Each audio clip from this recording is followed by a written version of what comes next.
Mi esposa santurrona tenía decenas de amantes, mientras me culpaba por desatenderla. La expuse en su trabajo, le quité la custodia y ahora me paga todos los gastos. Voy a comenzar diciendo algo que para muchos resultará evidente. Esta cuenta es totalmente secundaria y la creé únicamente para mantener mi identidad en el anonimato.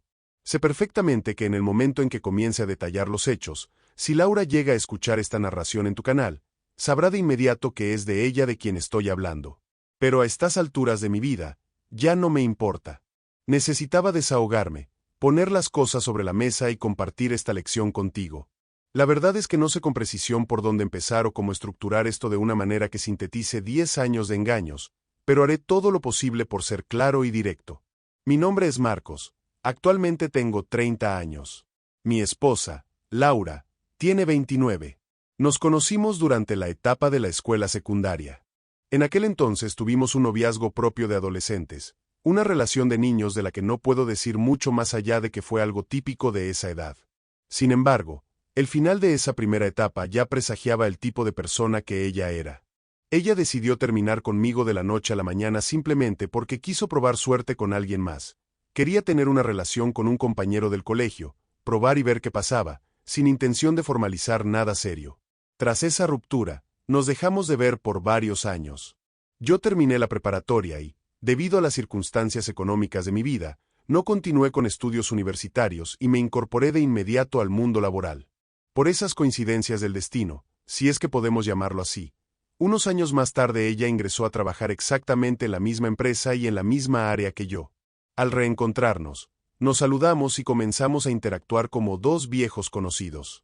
En ese momento, yo acababa de salir de una relación sentimental y ella, por su parte, estaba en una relación. Un día, por cuestiones operativas del trabajo, nos tocó salir bastante tarde. Nos quedamos completamente solos en nuestra área de trabajo. En un momento en que ella comentó estar cansada, me acerqué por la espalda con la intención inocente de sobarle los hombros. De una manera sorprendentemente natural y ensayada, ella se volteó, se quitó la ropa y terminamos teniendo intimidad ahí mismo. Debo recalcar que se desenvolvió con una maestría magistral, con un nivel de soltura y dominio de la situación que solo posee alguien con muchísima experiencia previa. En ese instante experimenté una mezcla confusa de emociones. Fui sumamente inmaduro, ingenuo y, viéndolo en retrospectiva, groseramente tonto. Pocos días después de ese encuentro, ella me comentó que había decidido dejar a su novio por mí y me propuso que empezáramos a salir de forma oficial. Cuando comenzamos a formalizar, conversamos sobre nuestros pasados. Ella me miró a los ojos y me juró que en toda su vida solo había tenido una pareja sexual, el novio al que acababa de dejar. Decidí creerle ciegamente. Decidí ignorar la destreza que había demostrado en la oficina y apagar cualquier señal de alerta en mi cabeza.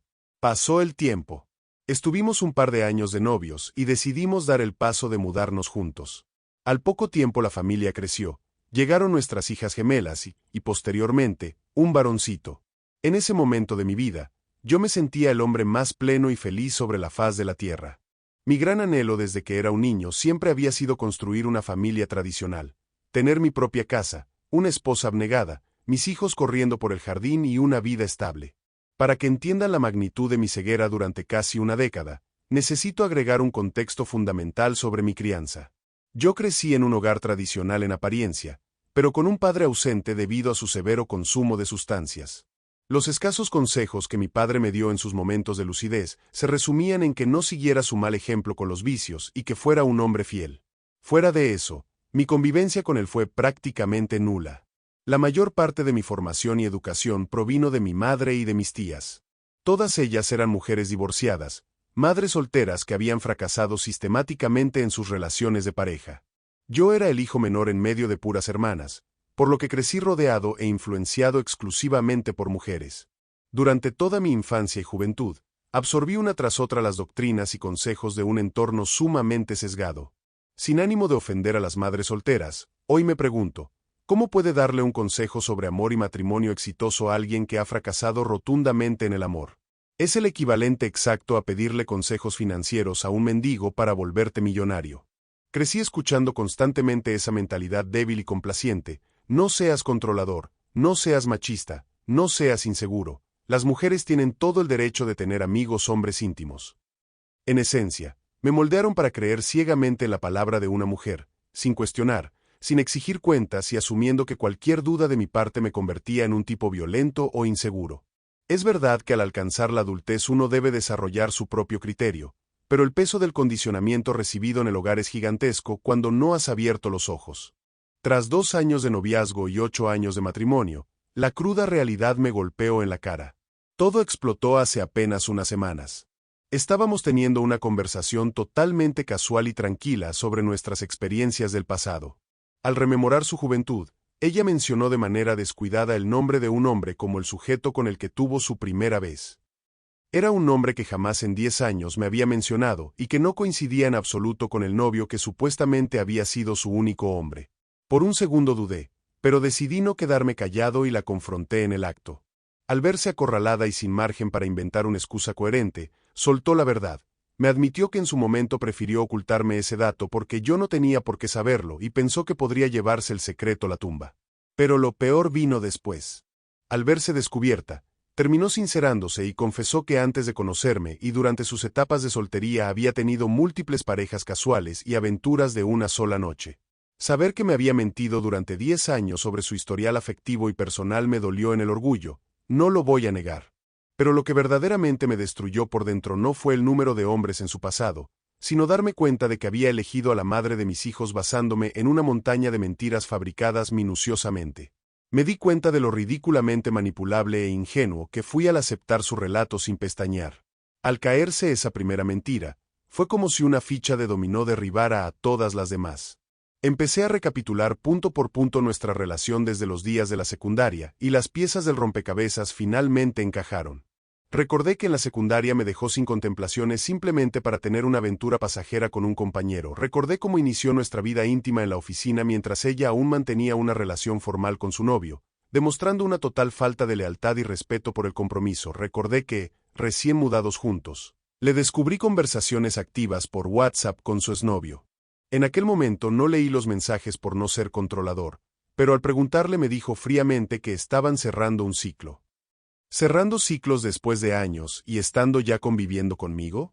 Decidí tragarme la duda y creerme su excusa. Recordé el mensaje que le encontré de otro supuesto amigo que le escribía literalmente: ya se fue mi esposa, acompañado de registros de llamadas nocturnas que duraban hasta 4 horas seguidas. Cuando la encaré, me juró que solo eran compañeros de la escuela con los que le gustaba platicar. Yo jamás tuve una llamada de 4 horas con ella ni cuando éramos novios, pero volví a ceder y dejé pasar la bandera roja. Recordé haber visto en su teléfono múltiples números y contactos bloqueados tanto en WhatsApp como en Facebook.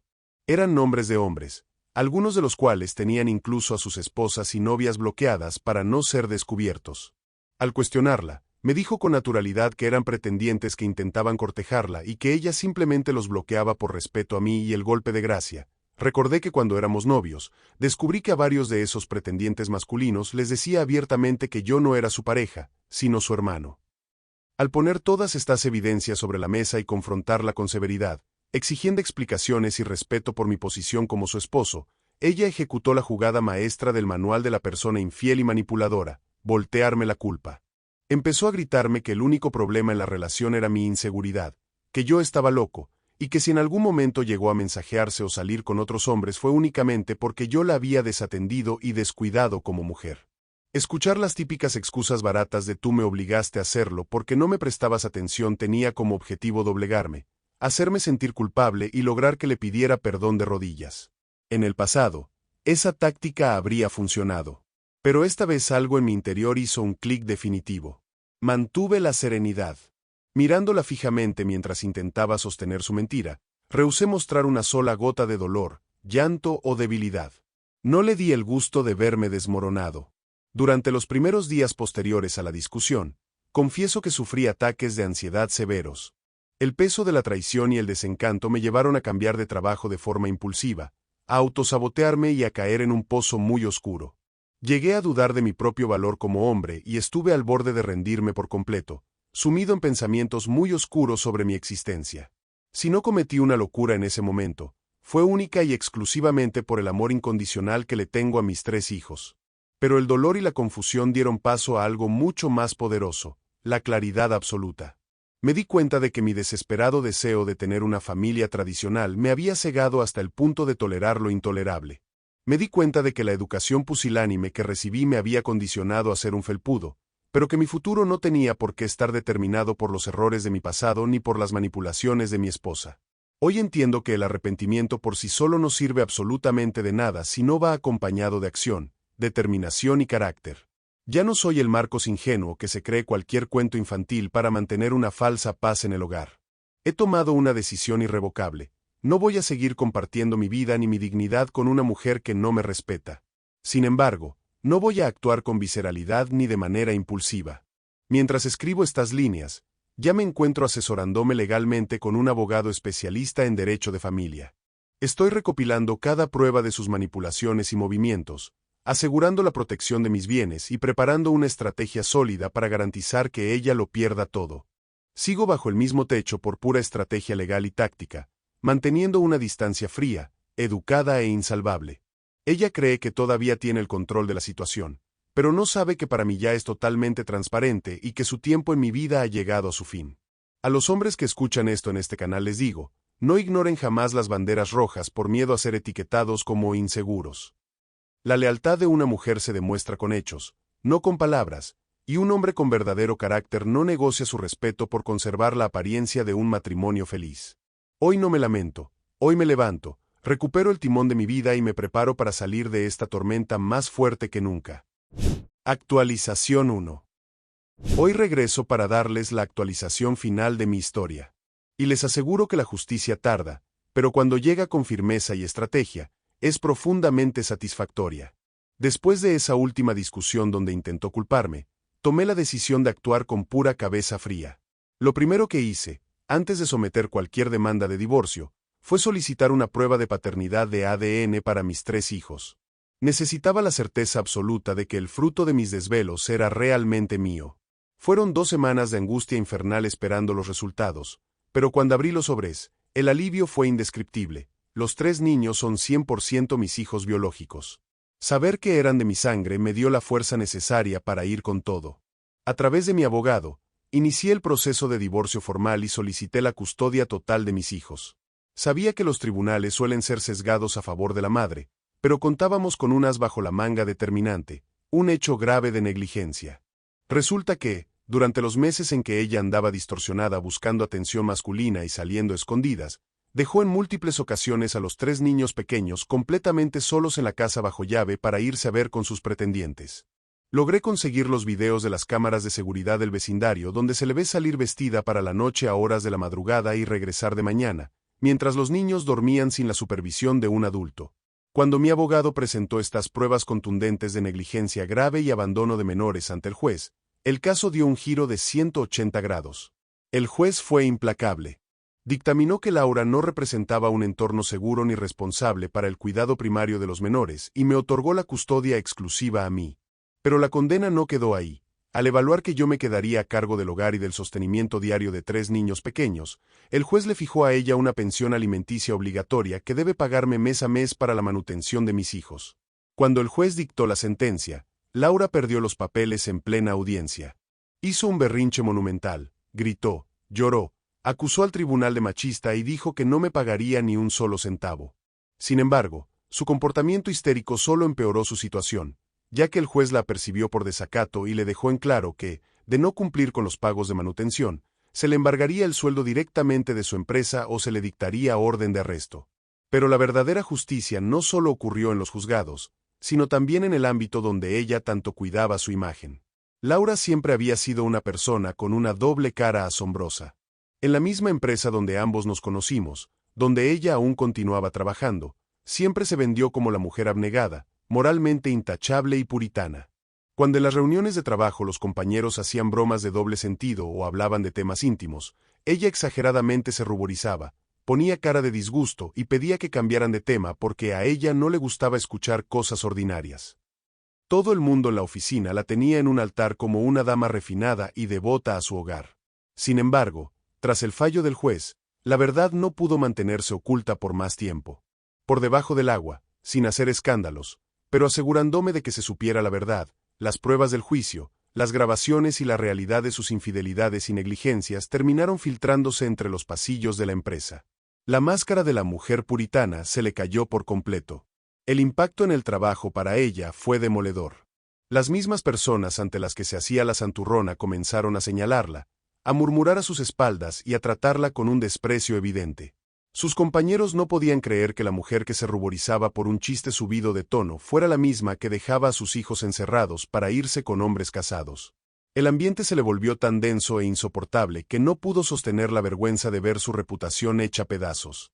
Incapaz de soportar la humillación de que todos conocieran su verdadera cara, Laura terminó presentando su renuncia a la empresa. Poco después me enteré de que empacó sus cosas y se mudó a otra ciudad lejana, según ella, para iniciar de cero donde nadie supiera de su pasado. Oficialmente estamos divorciados. Ella está viviendo lejos, pero el sistema judicial no la perdonó. El pago de la pensión alimenticia para mis 3 hijos se le descuenta legalmente de su nuevo empleo sin falta, por lo que cumple obligatoriamente con sus responsabilidades financieras. Ella sabe que, si incumple aunque sea un mes, le haré la vida difícil. En cuanto a mí, tengo a mis 3 hijos conmigo, y estoy tranquilo. Con la primera publicación, quedó en evidencia que fui extremadamente tonto, pero lo he compensado y me he reivindicado. Y eso es todo por la historia del día de hoy. Solo tengo un mensaje corto que darles. A partir de mañana regresan las historias clásicas. Y las publicaré de esta manera. En las mañanas saldrá una historia nueva y en las tardes un clásico. Así volveremos a las 2 historias diarias. En general las historias van a volver íntegras y tan solo algunas van a tener actualizaciones dependiendo del caso. Ya me dejan ustedes en los comentarios qué opinan. Ahora mis sapillos, espero que estén disfrutando de este domingo. Nos vemos en la próxima historia.